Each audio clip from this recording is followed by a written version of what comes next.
Coming up on Up at Noon, Seth Rollins joins us to talk WWE 2K18. We're playing South Park and going to the strip club. And oh, by the way, the Han Solo movie has an official title. All that and more right now on Up at Noon Live.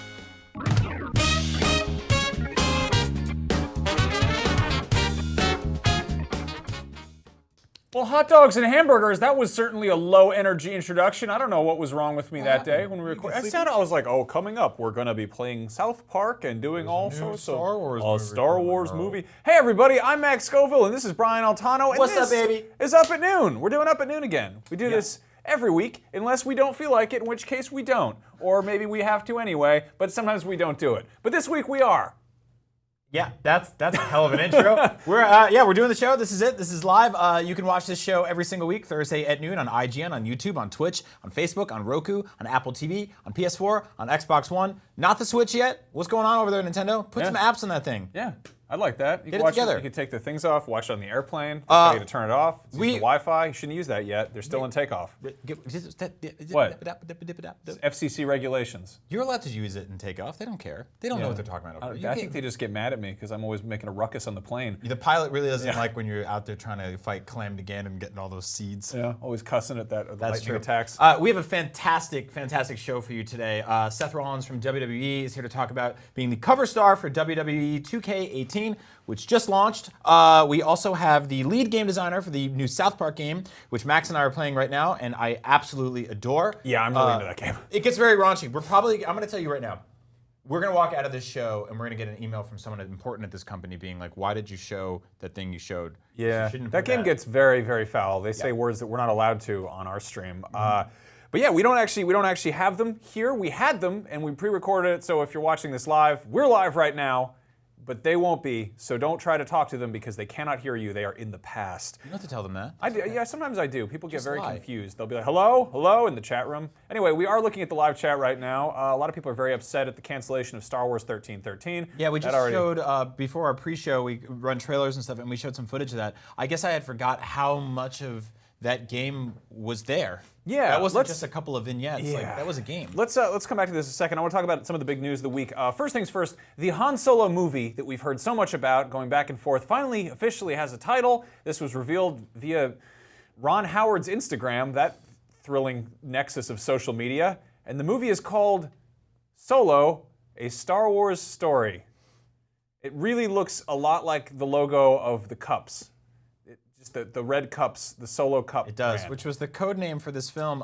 Yeah. Yeah, if you love the Star Wars font, great news. It's back in a lot. I really don't like this title. I just feel like it's I don't know. I mean, I'm sure there's some double meaning there. The fact that they call it's just Solo, it's not Han Solo. Are there other Solos we should know about? What's the meaning of the Solo name? But really, I feel like they'd have just called it like Han Solo, a Star Wars story, and everyone would be like, oh, Han Solo. Whereas if you're like Solo, you're like, oh, is it like a musical Solo? It just seems like it's... I feel like there's way less mystery involved, and I feel like the same thing happened with Rogue One, right? Where it's like, when we heard about The Last Jedi, 10 million articles and videos went up. Who is The Last Jedi? Is it Luke? Is it me? Is it Rey? Who's Rey's mom? Everyone wants to know. Hey, Ron. Oh, that's creepy. Get out of here, Ron. Hey, everybody, it's me, Ron Howard, and I am sure tired from wearing this hat all day. Oh, wow. Oh, he's taking over directing this show, too. Oh, man. People love The Beautiful Mind. That's really unsettling. Yeah. If he was my dad and he popped in, he's like, hey. Hey, guys, you boys hungry down here? I could whip up some sandwiches if you're hungry. I made a loaf. No, I made a loaf, Ron Howard. So there's no mystery, right? Even like The Force Awakens, we're like, oh, like was The Force asleep? Yeah, I mean, clearly, like there's some naming convention they're doing with the Star Wars story movies, but I feel like they're not quite there yet. Like Solo, a Star Wars story, and Rogue One, a Star Wars story, both feel like working titles. Would you have liked it better if they called it Han Solo? Because I would. Yeah, I would have. Yeah, it's more clean cut. You know what you're getting, but at the same time you don't. I wish that they'd called Rogue One like Death Star, a Star Wars story or something. I think Rogue One was confusing because first of all, you've got the 1 in the same font as Episode 1, which I know was kind of weirdly jarring for some people already. And then Rogue, which has all its association with like Rogue Squadron, which has numerous games and stories behind it. Yeah. And then it was completely unrelated to all the above. I mean, it didn't matter. The movie did fine. You and I were talking the other day about Star Wars movies where they say the name of the Star Wars movie, and it's happened a few times. In The Phantom Menace, they say The Phantom Menace. In Rogue One, that dude's on the phone or whatever, the space phone, and they're like, "What are you guys called?" And he's like, "Rogue One." So I think in Solo, they're going to be like, Solo. They'll say his name a bunch of times. Well, they already have said it a bunch of times. I mean, I feel like in A New Hope, they almost say it, you know? Yeah. They'll be like, oh, you're my only hope. No, there is another or whatever. And, you know, that's in like, another movie. In The Empire Strikes Back, Darth Vader is like, well, the Empire strikes back. Or, wow, this really is the return of the Jedi. Doesn't happen. Yeah. What an attack of the clones. The Sith say stuff about revenge, but that's in The Phantom Menace. Anyway, Solo, a Star Wars story, coming to theaters whenever. I don't know. They just wrapped production. Now they just got to add all the digital Kessel Run effects or whatever. Moving on, in other Star Wars news that really just flat out sucks, VISCERAL is closing. VISCERAL, the studio behind Dead Space and Battlefield Hardline, a bunch of other stuff. Yeah. EA went in, put them on the chopping block, and just the studio is done. And that was the studio that was working on the Untitled Star Wars story game that was being developed by Amy Hennig of Uncharted fame. Basically, this game was going to be Star Wars Uncharted, which was also what Star Wars 1313 was kind of looking like. This was a totally new thing. And apparently the kind of remnants of this game, of which we've really only seen like, I think 3 seconds of gameplay from where the screenshots pulled. They were hard at work, clearly. It's being pivoted, and it's being turned into something that sounds much more akin to, you know, something like, I don't know, Destiny. Like, it sounds like they'd be like, we want to make a big sort of open world thing. The long short of it was they effectively said, you know, the head of the studio was like, well, we did some market research and we realized that like people are moving more into this realm of like sort of games that you can return to over and over again, which I was pretty confused about because first of all, a lot of editorials spun out from this all over the industry. Polygon did a really great one. But effectively, a lot of people thought that this is sort of the beginning of the end of single-player games. And I don't necessarily find that to be true. I also find myself returning to a lot of single-player games historically more than I do multiplayer games. I played through Breath of the Wild almost 3 times this year. Yeah. I put 60 hours into Horizon. Resident Evil 4 is a game I go back to all the time. Single-player games are not dying and they're not going away, but I think that the idea of selling one that costs $70 million to make, that sells 4 million copies and still manages to underperform, we've seen that from Dead Space, we've seen that from Tomb Raider, was one of the big ones a couple years ago, where that game was at the top of the NPD and Square Enix came out and they're like, it wasn't good enough. You know, it didn't sell enough. I think a key thing here is there's single-player games and there's linear single-player games. Yes. I think this was, if you look at the Uncharted games, like they're like somewhere between a theme park ride and a movie. You know, like they're big set pieces and their stuff. And there's usually, I mean, there's frequently like a multiplayer component in there, and there's definitely replayability. You find the treasures and trinkets and stuff. But when you think like a single-player game that has a lot of sort of legs and sticks around for a while, stuff like GTA 5 or Skyrim come to mind. And GTA 5 also doesn't really count because they had the whole online component, which it's the gift that keeps on giving. But Skyrim, totally single player. It's got some, you know, you can download like mods and stuff, but that game keeps coming out to new systems and it's going to keep selling. It's one of the like top 5 best-selling games of all time, I believe. Yeah. I was looking at just like the best-selling games ever, and it's like Tetris and Wii Sports and Mario Brothers and Skyrim and Minecraft and GTA 5 and stuff like that. And most of those aren't really, like, they're not conventionally multiplayer, No, you know? no, they have multiplayer aspects, but I think they're primarily purchased as single-player games. I was looking through the list of the best-selling games on Amazon of 2017 so far, and predominantly those games are standard single-player games. Sometimes there's some multiplayer stuff thrown in. I know Uncharted also manages to fill in some multiplayer gaps. But this is sort of worrisome because if there wasn't confidence in a single-player game attached to the largest IP in the world, it doesn't really exude confidence for a game that's new IP, new title, new everything in that realm. That said, I don't think we know the whole story here. Jason Schreier over at Kotaku did some theorizing that maybe this game wasn't in the best shape. They might have actually said like, hey, we need more time. They looked at the money on that and they said, no, you know, it's very expensive to make video games. It's incredibly expensive to make video games here in the Bay Area where a coffee is $90. It also gets tricky with, you know, you look at something like Uncharted 4, which is like a flagship, like that is a first-party title, that is a thing that it's gonna be a system seller for Sony, and Sony gets all of that because they own it. Whereas Star Wars, it's like if it's EA developing it and it's going to different platforms, but they're borrowing the license from Disney, so they take some of the money that they make and they give it back to them. Yep. They're, you know, end of the day, they're left with a lot more chopped off the top there. So I don't know. It's tricky. Yeah. The reality is, we started the show showing you some stuff from 1313, which was canceled, and now this game's canceled. So the single-player Star Wars experience is not dead.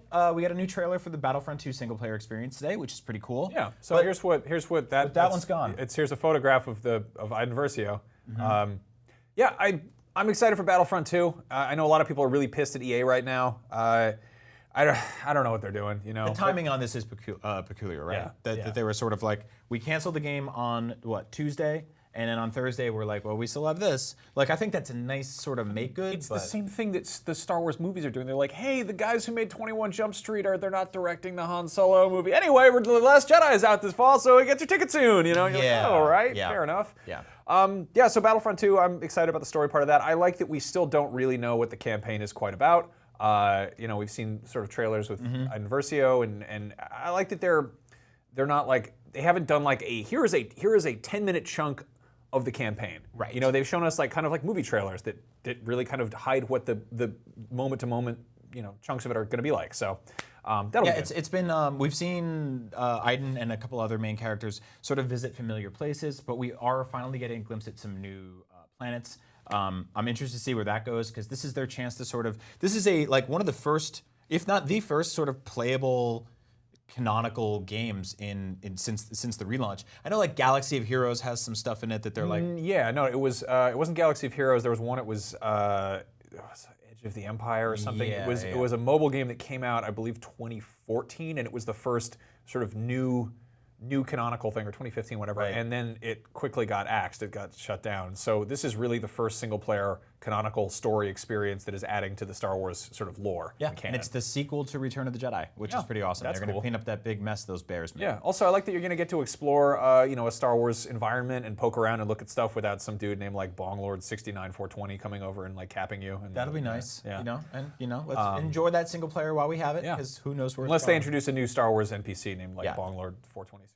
On the flip side, for single-player games, Nintendo is crushing it. And I know a lot of people use their system for multiplayer purposes as well, but the Nintendo Switch is doing exceptionally well. We got a press release for them today about sort of the NPD, which is the monthly charts. There's Miyamoto. He's so happy about this. I was going to be like, let's check in with Miyamoto to see how he feels. So let's run through this real quick. The Nintendo Switch was the #1 selling hardware in September. The Switch, 2DS, 3DS, and SNES Classic represented 2/3 of all video game hardware sales for the month. So no one could really get a sound in there edgewise, because not only is Nintendo competing with Sony and Microsoft on like a best-selling hardware system in the middle, they're also going after the handheld market still. There was new 2DSs, there was a Metroid 3DS that launched, and then there's the SNES Classic, which I know many of you were probably kicking and screaming trying to get. It's very difficult to find one. Max just got his today. Yeah. I have one at home. I bought the European one as well, so I accounted for 2 sales. This is really cool. This is like, Nintendo's been around for a very long time, over 120 years. Every year, somebody in some chat somewhere is like, this is it, they're dead, they're going third party, and then they just continue to prevail. On top of that, games, the most important thing that we all care about, because hardware is whatever. They had 4 games in the top 11. All of these are top 11. Yeah, well, that's weird. Yeah, that's what they said. What, like one to grow on or something? Yeah, well, they just wanted to fit it all in there. The 7th best-selling game of the month was Mario and Rabbids, which is really cool. Really like that game. Metroid was 8th, which is awesome, because let's talk about this real quick. Metroid historically does not sell well. It's sort of like a passion project for them. It sells better in the US than it does in Japan historically, but this is good news for that franchise. We know Metroid Prime 4 is coming to Switch eventually. All we got is a logo and some gurgling noises so far. But eventually, what more could you ask for? We're gonna get more Metroid, and that's awesome. To get a 3DS Metroid game, many of us have moved on from the 3DS, in the top 8 on NPD is huge, huge news. It means that we're gonna get more Metroid games, and I love Metroid. I'm wearing my Metroid pin right now, so this is good news. After that, we had Zelda at 10, and that's still selling well. A lot of legs on that elf. And then number 11 was Mario Kart. Weirdest thing about this, historically, Mario Kart is the best-selling game on Nintendo platforms. On the Nintendo Wii, Mario Kart was in the top 10 in NPD for years. It was like far and away the best-selling game on the system outside of Wii Sports. Zelda is outselling Mario Kart, so that's cool to know. Nintendo's doing cool stuff, and Odyssey launches in a week, so this will continue to be fun. I'm so happy about this. I know that when like the Switch was about to come out, we were like, this could go either way, and I think we were all like, let's just roll the dice and get one. And apparently enough people did that a lot of people bought them, and then we wound up with a Switch. I had somebody like tweeted me being like, hey, is the Switch a safe bet yet? I'm like, are you joking?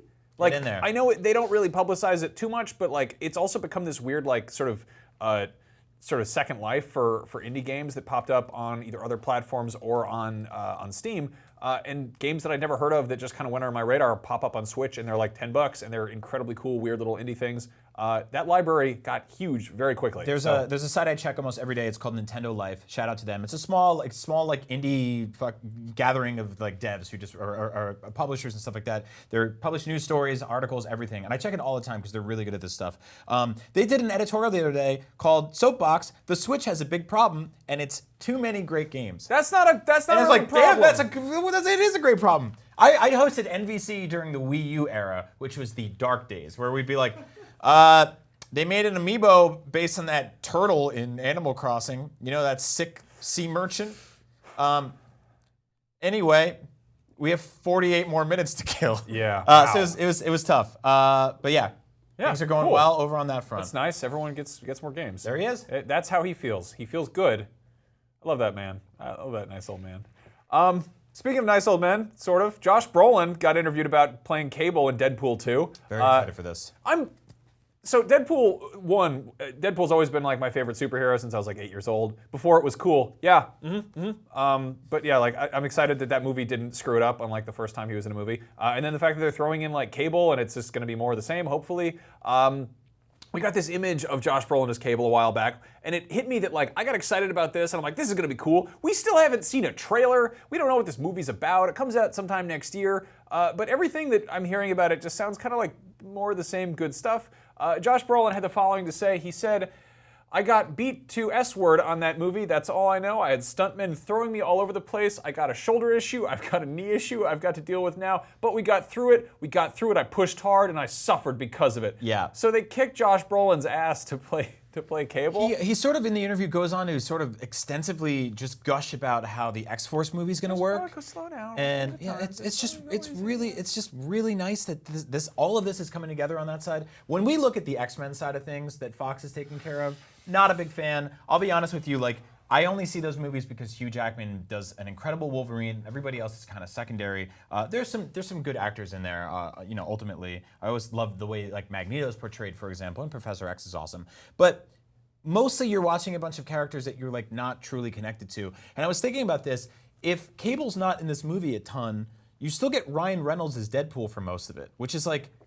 Yeah, that's what I was there for anyway. Yeah. Like, Cable's icing on the cake on top of everything over here. So we've got like Zazie Beetz as Domino too, Yep. And I think a bunch of Kate Colossus is coming back. I think there's going to be like other characters they haven't even announced yet. But I think that sort of the Deadpool, they've always like Deadpool in the comics has always made a joke out of getting like guest stars in there, because Marvel's always been about like, oh, in this issue so and so shows up, but Deadpool would be like, yeah, I mean Wolverine's cool, but like.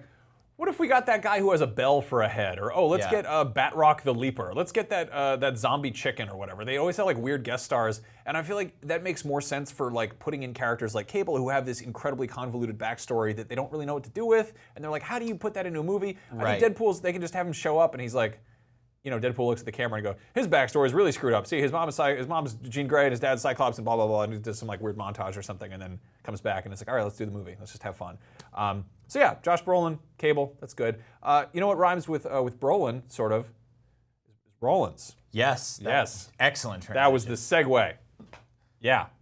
We had Seth Rollins from WWE come by to talk about being the box art for WWE 2K18. Super cool guy. Dude, like talking to wrestlers is awesome. Yeah, they're wonderful. I really love interviewing wrestlers. I grew up watching wrestling. I'm not as connected to it as I used to be, but they're just genuinely great entertainers, just passionate, humorous, awesome people.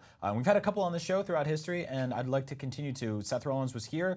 He talked about playing his Nintendo Switch. We're going to get into it, so let's take a look.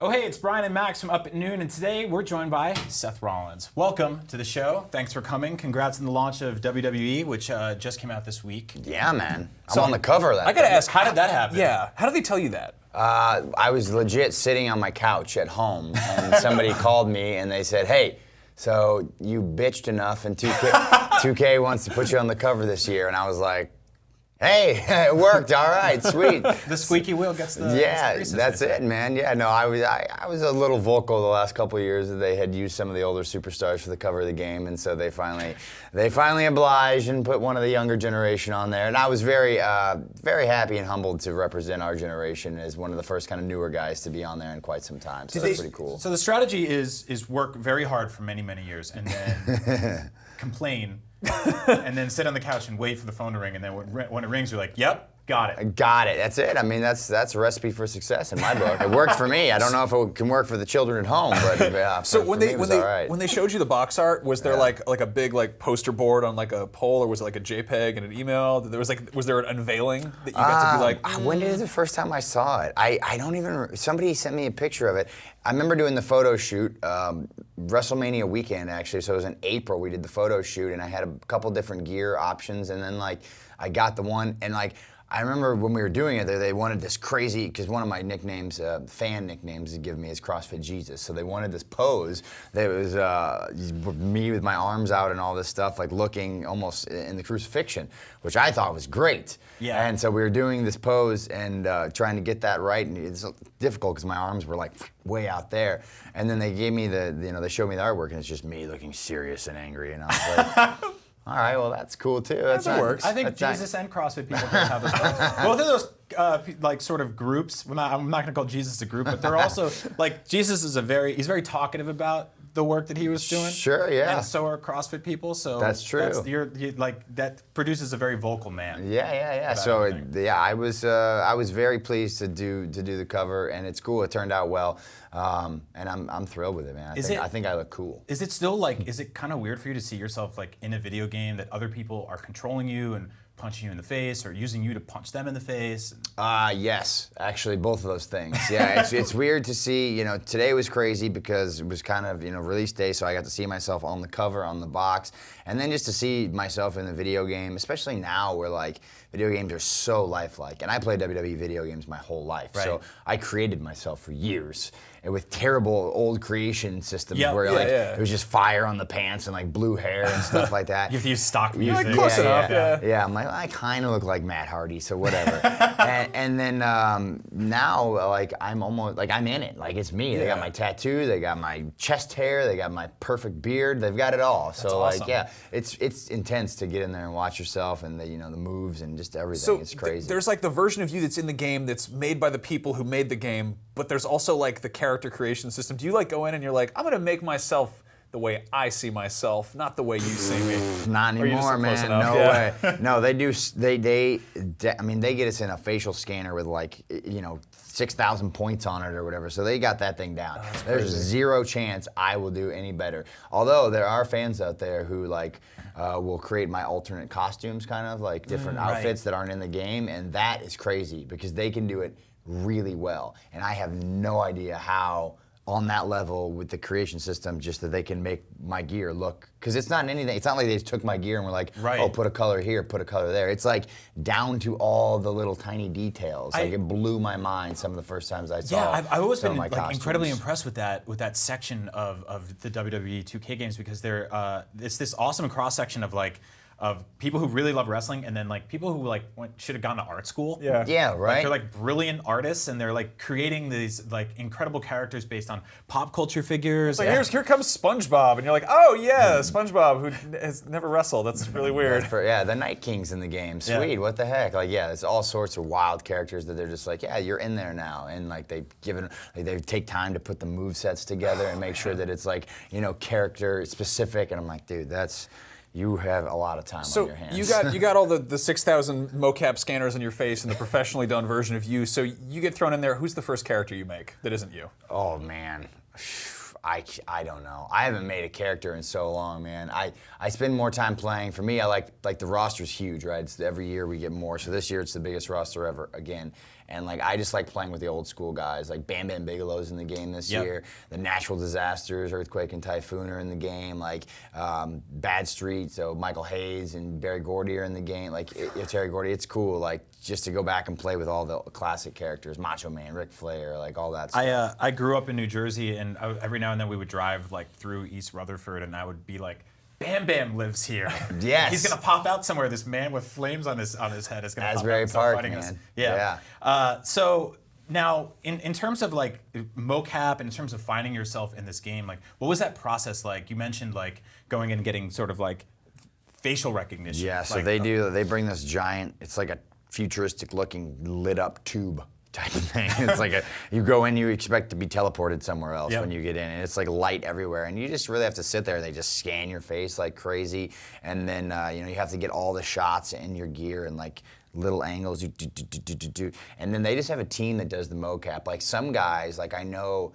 I believe Shane McMahon was very specific about his own particular mocap and wanted to do his own stuff, like his own taunts and stuff like that. McMahon's have a swagger to their walk that I think can't be encapsulated by the average man. Yes, yeah. Shane's got a special way about him.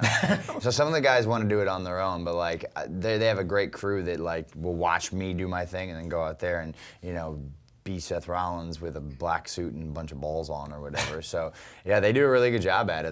The guys who are out there doing it, and kudos to them, because those are long days. I know you're just there like doing reps of like, okay, how does Seth Rollins punch the ground? You know what I'm saying? You're like, that's crazy to me. So Think of those weird so like cool. foam yoga blocks that they got to jump on. Yeah. The team is just it's amazing all the parts that go into putting together a video game. I think that goes unappreciated. You just look at, oh, it's WWE, it's 2K, it's the wrestlers, but dude, there's developers and mocap teams and just all the people in different places. They deserve just as much as credit as we do for putting all that together and making sure a cool game comes out of it. And I think so much of that works into the realism of the themes that you find in the actual WWE, right? Like you mentioned the old school wrestling video games. I played some of the old ones like Raw and WrestleFest and stuff like that. Yeah. And they would try things like a Battle Royal or a Royal Rumble, which like you need 20 or 30 characters for, but there were only like 8 characters in the game for memory reasons. It's like Doink the Clown would come out and get thrown out, and you'd be like, oh, well, we're like 80% done with this thing already. But nowadays, like you can pack the ring with characters and you can bring people in and out, and there's so much more going on. Did you grew up playing video games? You mentioned like you played the old wrestling games. I had a Nintendo for as long as I'm born in '86. So oh wow. Yeah, Nintendo, Super Nintendo, PlayStation 1, 2, 3, Xbox. Well, now I've got both of them, PS4 and the Xbox One. Is it the One now?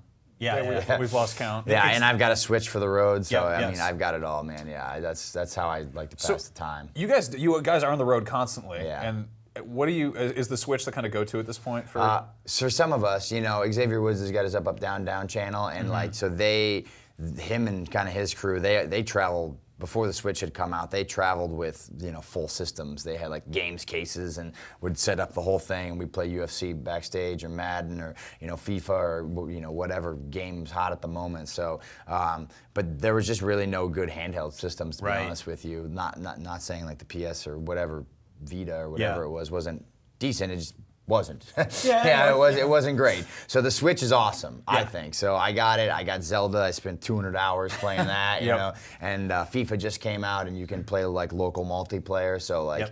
If you're just killing time at an airport or in a hotel or at the arena backstage, it's easy to just be like, hey, you want to go? And link up and do the deal, man. Are you worried about like someone walking up to you at an airport and you're playing WWE on your Switch and you're playing as yourself? Like that's a little it's a little self-indulgent, right? Like if someone taps you on your shoulder and you're like, are you being you in your video game that you're on the cover of? Yeah, like I said, I will not never be me, but I will not be me most of the time. That's true. Yeah, I will be somebody else. So I try to avoid that. I try to stay incognito at the airports anyway. That's good. Nice low hat, hoodie up. I try to just skate through that part of my life. Hoodie up, play as a different character. Yeah. No one will notice. That's the lowest profile. Is play as a different character. No one will guess if I'm Hacksaw Jim Duggan. Xavier Woods was here a couple months ago, and he showed us that thing you were talking about. It's sort of like it's a briefcase with a PS4 and a TV in it. Yeah. It's like, okay, this is dedication. Like these guys are legit. Like when we were kids, I think there was a sort of a line in the sand between like nerds and jocks, and I don't feel that way anymore. I think that like all of those worlds have sort of crossed over. Like if I had seen you in the 80s, I would have been like, this guy's gonna kick my ass and steal lunch money. Definitely still true today. But also like, I think like you probably have a spreadsheet about all the assets you've kicked and all the money you've taken. You'd be smart about it. You know? Responsible ass kicking. Exactly. You gotta track that the, stuff. The video, yeah, for sure. The lines have blurred, especially on our end, man. I mean, we just have so much time, downtime, where we're, like I said, at hotels, at the airport, at the arenas, just, you know, and it's a good way to build camaraderie.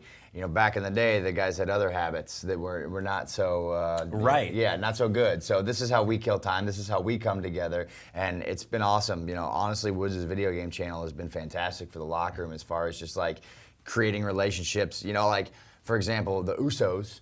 Jimmy and Jay are, you know, friends of mine, and I would have never gotten to know them had we not sat down and played UFC, because we have completely common, you know, completely different interests outside of video games and wrestling. But when you sit down and fight somebody and try to submit them for, you know, 2 hours on end, you know, you get to know them as human beings a little bit too. So yeah, video games just bringing the world together. Yeah, what are the most popular games to play backstage with WWE? UFC, just because it's quick. Yeah. That one's easy. It's a straight. And the simulation aspect of it is cool. I think guys like that part of it because, I mean, there's tons of good fighting games out there, you know, but like, you know, Marvel, Capcom, Tekken, whatever. But like the simulation of the UFC is really well done. EA did a good job on that. FIFA, what's that game with it's like soccer but with the cars? Rocket League? Rocket League, yeah. Yeah, Rocket League. Sure. So like the quick turnovers are good. Like something you can get done in like, you know, 5 to 10 minutes and then hand the controller off. Right. So like Madden can take a little while sometimes depending on how long you play, you know, your quarters or whatever like I'm that. amazed you managed to sink 200 hours into Zelda. That's. Oh, no. Don't be amazed, because I don't have to share that with anybody. That's just me. I did the exact same thing. I should be sleeping at 4 a.m. Instead, I'm up like, oh, no, I'll just go find one more shrine. No, just one more shrine. All right, I'll just kill this guy one more time. You know what I mean? I was and then on a 2 hours later, I'm like, I was on like a red-eye cross-country flight, and I beat a boss at like 3 in the morning. All the lights were off on the plane. I was like, yes! Oh, yeah. All these kids woke up, and I'm like, what? You don't understand yet. One day you will. Yeah, one day you'll get it. Grow up, huh? So that's awesome. It's like there's a competitive nature happening in the ring by the nature of the sport that you're in. And it's carrying over to the locker room or backstage at the hotels and stuff like that. Do you think like that you'll sort of try to recreate feuds or have one-on-ones with the people you work with, your wrestler friends, as we'll refer them, in WWE? And 2K? Yeah, who knows, man? I mean, I got to play the game with Woods a little while ago, like maybe last week or so in Denver. We got to test it out, and that was a lot of fun. I think the cool thing about the 2K is it's more fun to play on the same team. Right. So you can do 3-on-3, 2-on-2 matches, all of you on the same team, just going out and, you know, using tables, ladders, and chairs to crush your computer opponents. I think that's more fun. Yesterday at the building, we had copies of the game, and the guys had it on in the locker room, and we're kind of playing back and forth and checking out the older arenas and the older characters, and you know, just going back and forth and stuff like that. But I think in this game, that's one of the fun aspects, is being able to be on the same team and just dominate some dudes. Yeah, that's awesome. I have one more question for you before we go. It's something that's been on my mind for a very, very long time. Serious. The referees. Where do you find these guys? What do you mean? Wait, they are never looking where they need to look. No, they are always there, no. letting everyone get away with literal murder in the ring. They look. They have a very thankless job. All right, it is very difficult to be a professional referee in WWE, and they do an excellent job, I would say, at their position. It is hard, and you know what? To be honest with you, a lot of them come from the same place we come from. They're just huge wrestling fans. That's true. And they're like, we want to do this, but they're maybe smaller, or they don't fit right, or they can't, you know, maybe fighting in the ring is not their thing. So they get hit with a lot of chairs too. So yeah, but you look at some of the guys, I mean, they take a lot of spills and falls, and you know, it's not an easy gig, and they're on the road just as much as we are, so they're running ragged as well. But I think they do a great job. I love our referees. I agree. They are very conveniently looking in the wrong direction. A lot of times when a lot of tomfoolery is happening behind them. They're looking in the wrong direction at the right time. For you, specifically. For everyone. They do their jobs to a T. They know how to get it done. Yes. Shout out to the referees. Even when you're looking. The unsung heroes. The unsung heroes of wrestling. The unsung heroes. Thank you so much for coming by. Hey, WWE 2K is out right now, coming to Switch very soon. Yes. Can't wait to play that there. Thank you so much for coming. And thanks for coming by. Thank you, man. Congrats on the launch. My pleasure. Thanks a lot. Yeah, it's the game with him on the front of it. I'm on it, looking very seriously. You can't miss it.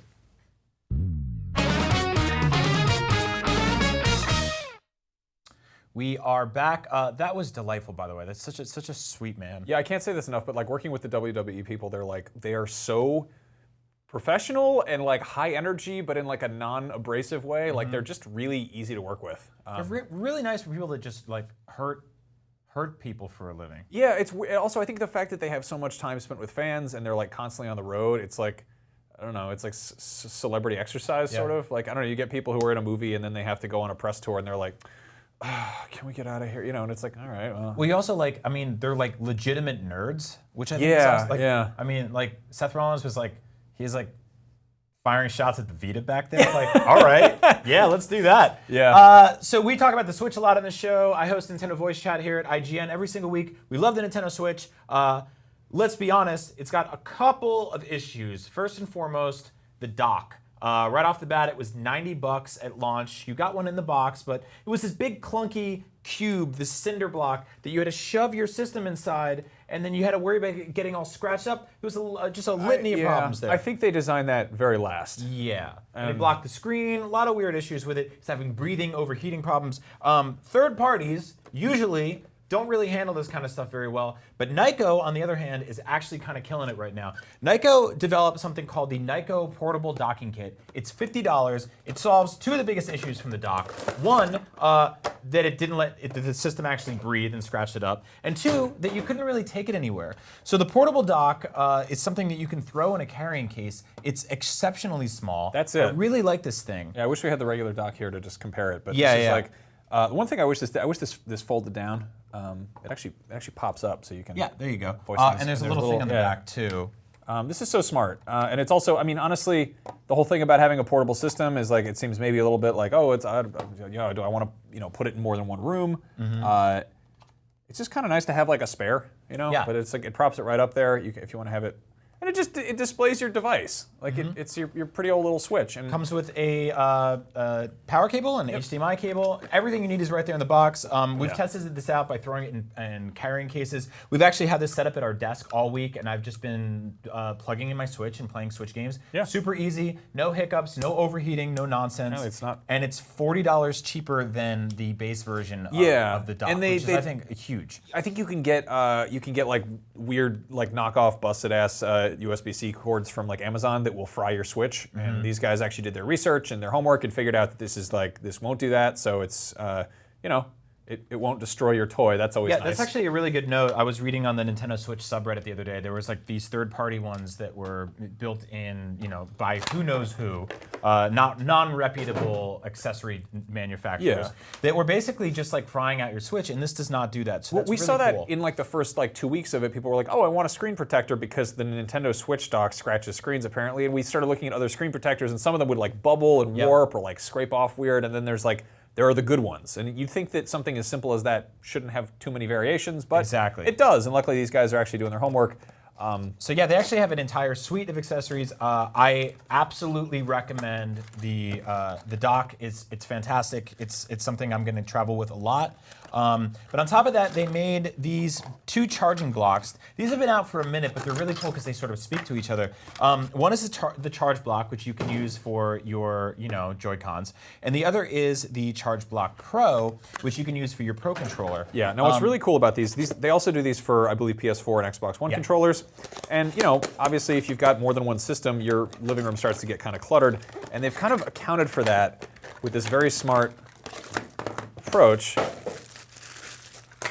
They all pop together. Yeah. So it's almost like a little train set, which I really dig. It looks like that thing that carries Luke around to get on his X-wing. Like, Oh yeah, or the People Mover at Disney. Yeah. I dig it. So yeah, your Joy-Cons go in the back, Pro Controller in the front, plugs into your Switch. You're good to go.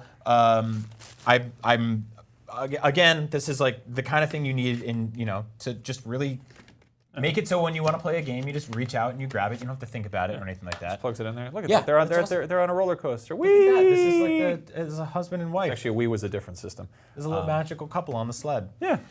And finally, this is I wanted to say those last two products for $20 each. Finally, this is the Nyko Boost Pack. It is $30. It adds 50% of additional battery time to your system. And this one's really interesting. This is very different than any of the other charging devices I've seen. So this snaps onto the bottom of your Switch and then plugs into your Switch dock, the one you probably have already that came with your system. and it adds extra. So it adds extra battery life. So have we tested it on there? Ooh, it could get wiggly. It should work. Could get wiggly. So the cool thing about this, yeah, totally works. You'll be on a plane, you'll be in a car, and you're like, okay, my battery's about to die. You reach out, you grab this thing, it adds more battery life. Yep. No extra cables, no other nonsense. It's just right there. Yeah, and if you want to, and this is $30. So all of these are available right now. You can find them on Amazon. Check out Nyko's official website if you want to find out more. I think really worth noting here, this thing is incredibly light for a spare battery. I know that you've got one of those big anchor block brick things. Yep. This weighs like as much as a phone, like less. It's just like less. Little, and it's about the size as about the same size as 2 Joy-Cons. So if you've got one of those pouches that has space for Joy-Cons, it'll fit in that slot. There it is. Yeah. Perfect.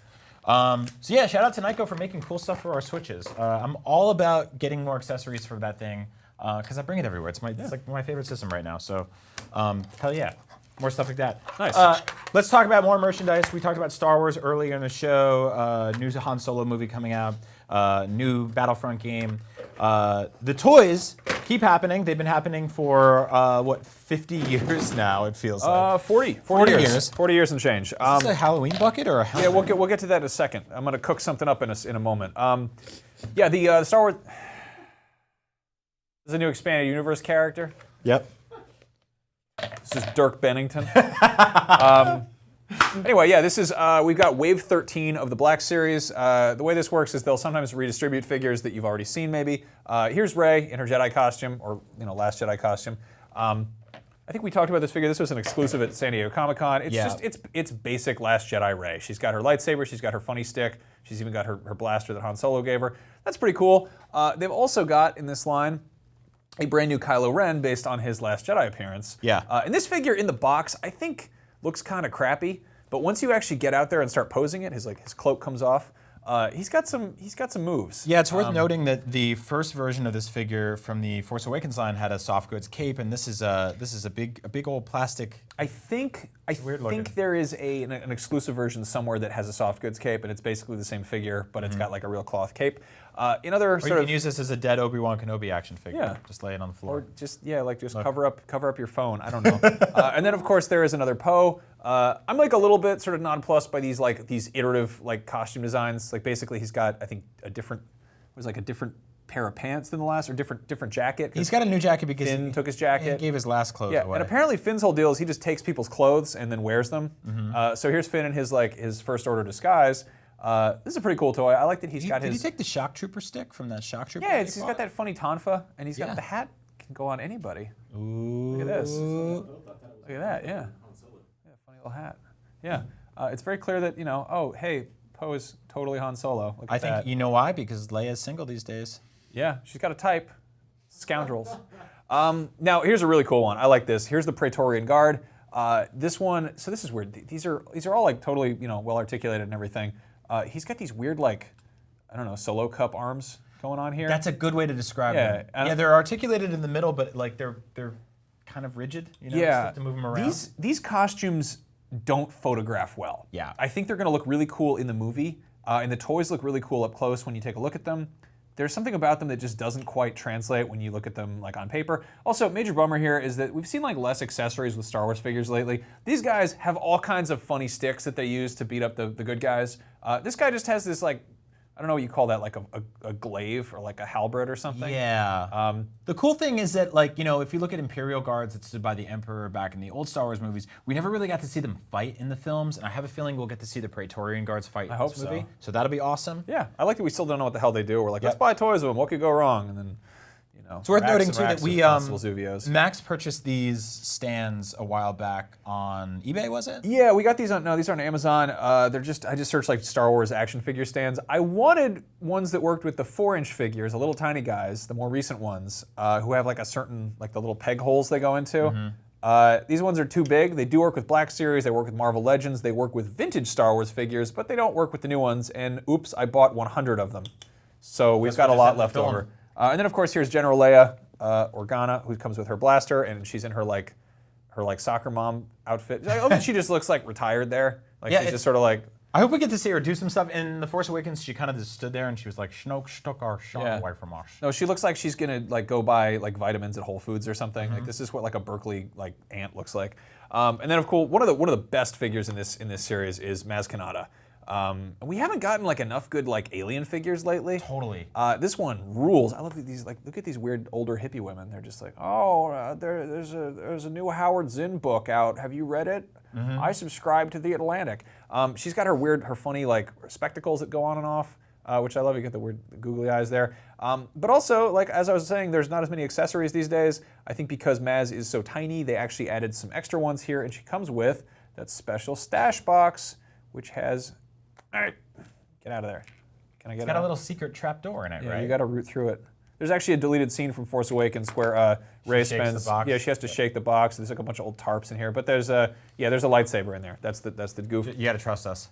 Yeah, now believe in your friends here. Black Series is doing plenty of Last Jedi stuff, obviously, but they are still hitting some old classics. We got our first Snowtrooper from Empire, and I like that they give him this blaster, so it's a nice like kind of Battlefront look to him.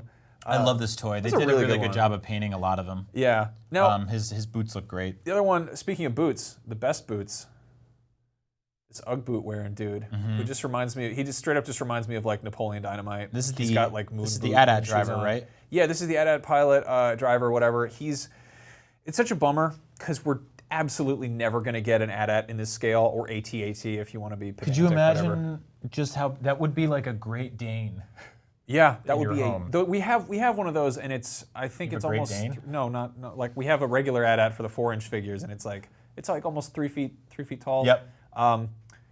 Wow, Wishbone1231 says, how old are you guys and playing with toys? Well, Who cares? old enough for complete sentences. These aren't toys, good sir. These are collectibles. You want to see toys? I've got something for you. It's called the animatronic Porg plush. Here's a scene from the upcoming film, The Last Jedi. And it's Movie spoilers. It's the Mother Porg, and it's coming to get everyone. This thing is a little bit scary. That was the try me mode. This one's 40. This one's $40. Oh no, it's trying to kill Rey. Anyway, I don't like it when they stop. where's that cauldron? I want to cook it. What? Oh, It's moving again. It's really just going at it. He's really doing some humps. Yeah, these things. I think we're gonna just see like an endless wave of Porg. Shut up, Porg stuff over the years. I think it's just. I think they're gonna do like a Porg Furby. It's gonna be messy. This one, he's got 2 points of articulation, and it makes that noise. And there's that noise too. Isn't that upsetting? It's very It upsetting. just looks like a mascot costume. I still think we need to do a video called How to Eat a Porg where we get like a Cornish game hen and we paint it gray and orange. Where's my cauldron? Get the I don't cauldron. know. I don't have your I want to boil this thing. I want to see if it's like frogs, and if you slowly heat the water up, does it start howling? Anyway, yeah, we're gonna eat you. Yeah, we're going to eat you, you little chicken man. Awful. Anyway, other really Ferret cool chicken. thing we did this week. Will you stop it? South Park: The Fractured But Whole is out this week. We're both playing it. I really love this game. It is. I didn't play the first one because it came out like tail end of Last Generation. Right. And this one is just like it's just the right mix of sort of like low-key RPG with like weird collectibles and fun silliness. We did like 15 minutes on Beyond this week where we just talked about how much we love it.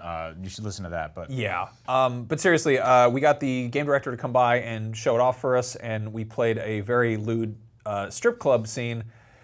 Let's trouble. We're gonna get in trouble. Let's take a look. Let's take a look.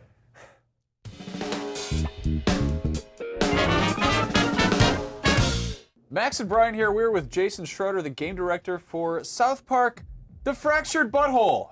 Oh, you did it. You said it all Yeah, at once. You're I'm not supposed to gonna do put like a pause. little. I'm not gonna put the pause in there. Yeah, that's fine. No But butthole. Hole. Yes.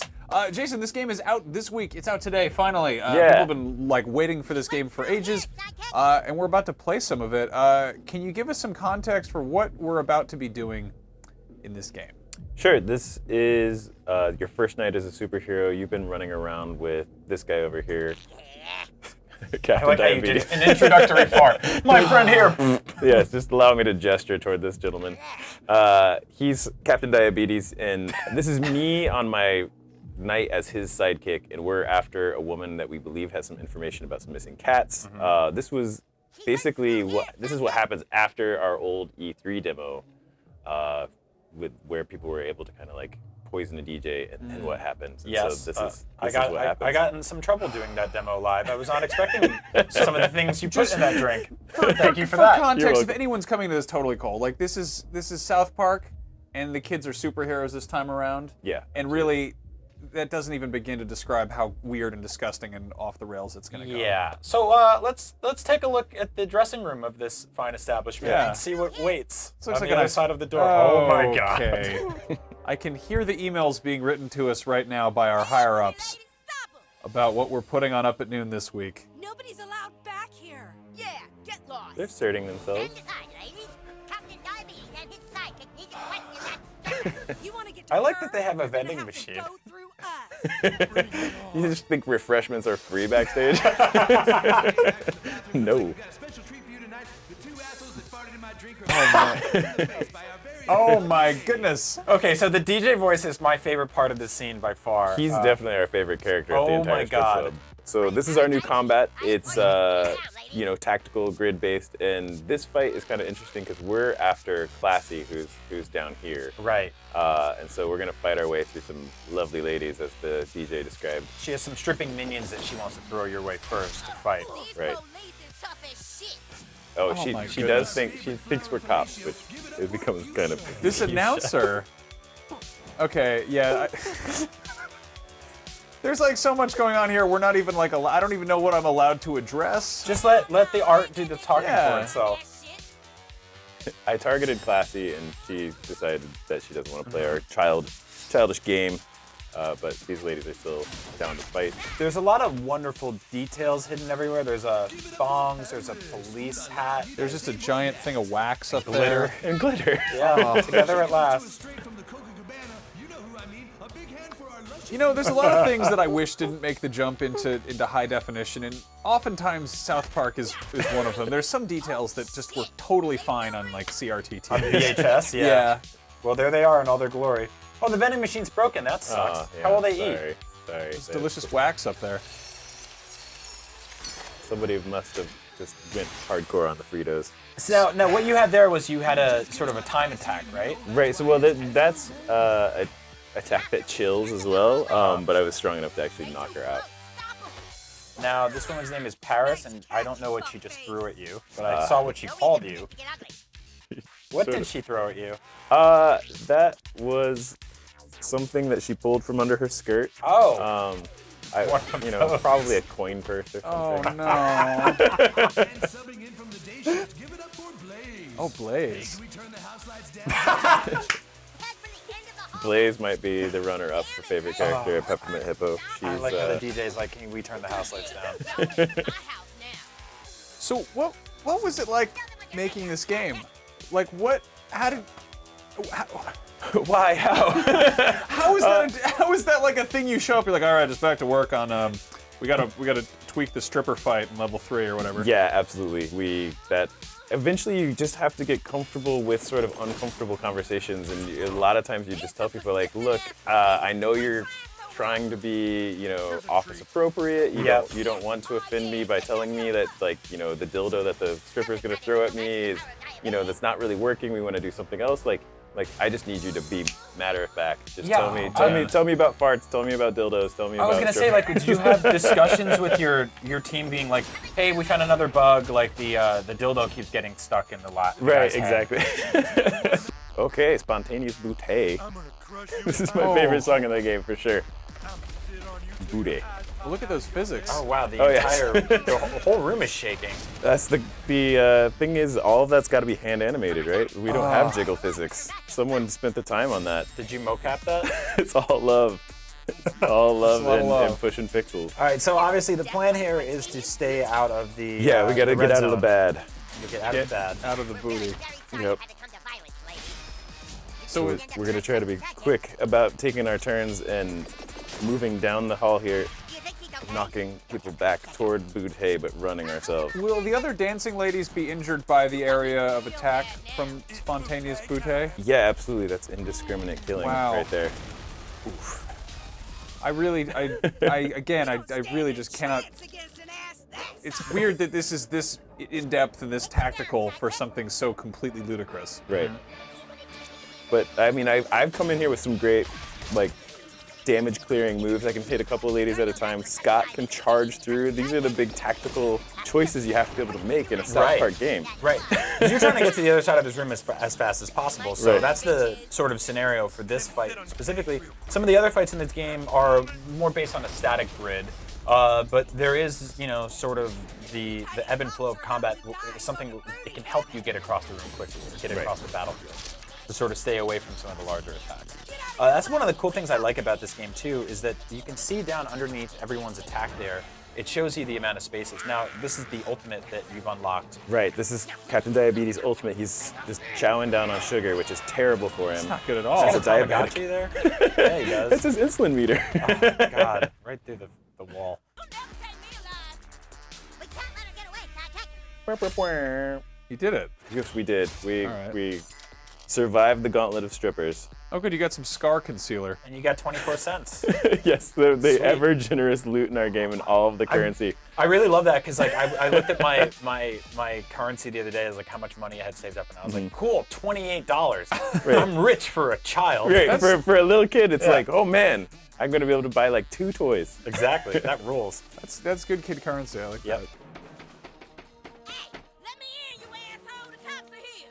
What? Get inside. Go on, Yeah, things have scram. gotten very serious. I ain't afraid to use this thing. Come on, you kids. Into the restaurant. What? We just gotta lift that sign. And now you're in just a good old-fashioned Italian chain restaurant. She was just here. You didn't see her come in? No, we were busy syncing our watches. No. We were looking at menus because Carly made us order food. Fighting crime on an empty stomach is very dangerous, human cat. It's for your own good. Whatever. She couldn't have left.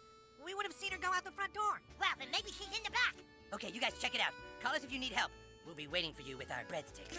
Oh no, Brian, are you okay? Look, here's the thing. I know people like this. They're in my family, so I can't, what can I say? I have relatives like this. Oh my God! Sorry about that. Okay, so that was actually, I want to point out, that was a combat advantage. You actually Right. initiated the fight by throwing a fart. Fart into some flames. I caused Yep. a little bit of an explosion in the restaurant. All right, let's beat the hell out of these Italians for making this bad chain restaurant Italian food. I'm down with this cause. Tell them what you're made of, butthole. Some more fire for this guy. Pretty sure I can fit your whole body in a stock pot, little shit. Everybody's really just trying to do awful things to these children. This dude kind of, all of the two of these guys kind of look like Emerald Lagasse. Now you see me? Hey, I only take abuse from the head chef in this kitchen. Watch and learn, newbie. The coon's on deck. The rest of you, try not to die. Oh yeah, this one bleeds real nice. So you're actually impacting their status too. Right, so I've added a bleed status effect to him, so now he's going to be losing health each turn, Yep. and then the other guy has burning on him, so he's also losing health each turn, but his burning doesn't stack like bleed. You can also fart on people and gross them out, and they repeatedly throw up during battle, which causes them to lose health. Yep. That's what every game needs. So this time fart that I just did to bring Scott back to life, I could actually also use it to undo an enemy's turn during combat. So this guy was about to hit me with a spatula, and instead he Violate your lost health his code. That makes no sense. Now that's a left-handed spatula. I guess we can store your corpses in the walk-in for a good Good 6 God! weeks. Hold still. It's very morbid. They really just decided to go all for it once they realized, oh, we're the villains in this little story. We're gonna go for it. Well, this is yeah. I'm Ribbons. bone you, kid. I'm gonna turn you into a brachiola that make it the mouth water. Is that you just pounding cooking wine back there? Yeah, so he's healing He's people with basically the cooking healer. oil. So I need to make sure I get to the head chef before it's too late, because he's gonna keep encouraging everybody to drink and Right. then drink himself as well. So it becomes quite the conundrum. Very common in commercial kitchens. Just pounding that cooking sherry or whatever. If they touch me again, I'm making you all busboys. Why is there cat litter in the Italian restaurant kitchen? Ooh. Is that a plot Conspiracy. point?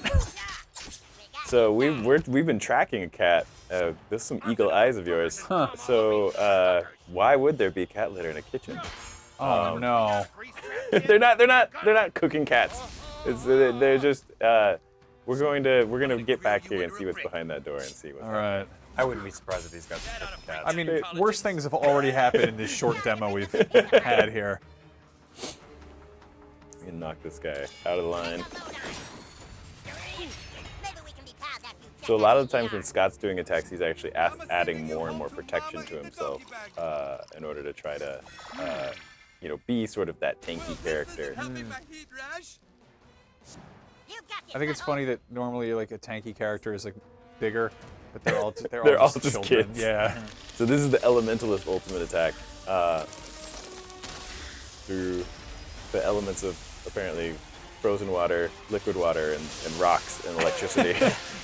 We're going to teach these guys a lesson. And so you can customize your character class in this game like a lot. Right now I'm an Elementalist Blaster, which means I have sort of ranged fire powers and also a couple ice and. Yeah, I'm playing as like a bruiser assassin right now, which is pretty awesome. So great. Who are you bringing into your party? Like, which characters are you liking? I think this is actually the same party I have right now. Oh, really? Yeah. How many characters are there that you can have in your party? You can get up to 12 buddies and 10 superhero classes, and each of those superhero classes has four powers. So you have your own 40 powers that you eventually earn to mix and match, and then combining that with 3 different guys that you can bring into fights with you. That's nuts. It can start to become pretty nuts. Back in my day, there were only 4 South Park children. Now there's all sorts of them, and they're customizable. There's so much in this game that I really love, but a lot of it is the sort of like little moments that really have nothing to do with anything. The character interactions, the dialogue during battle. One of my favorite things in this entire game is when you're fighting like 4th graders out in the street and a car comes by. Yes. And they all yell, "Car!" And they pull to the side of the road and the lady drives by and she's like, "Get out of the street!"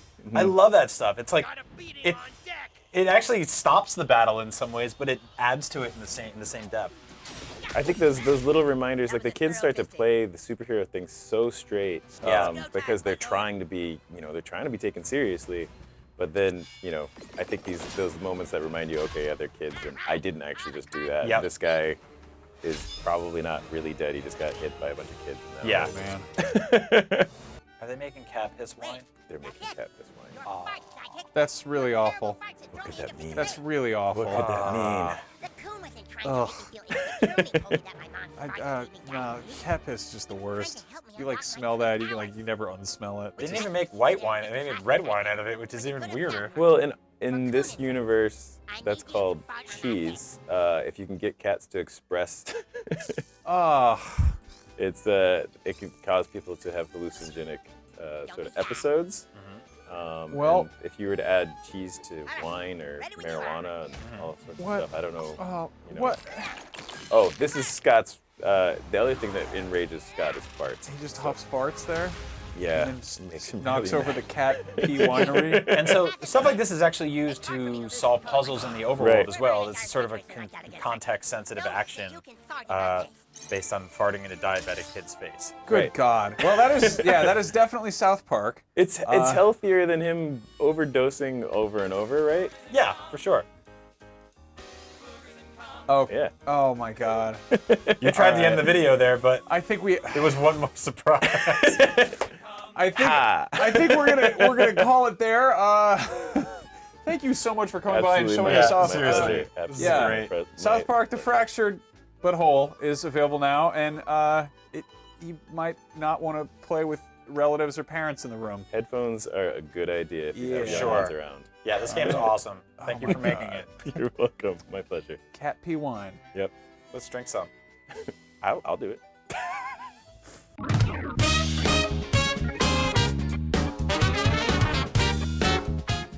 And that's the show. Thank you so much for watching. We had a lot to cover this week. We went a little bit longer than usual, but so what? We had a good time. Yeah, we had a good time. We actually had too much show this week. Some of it got pushed to next week. We can actually tease the stuff we have lined up for next week.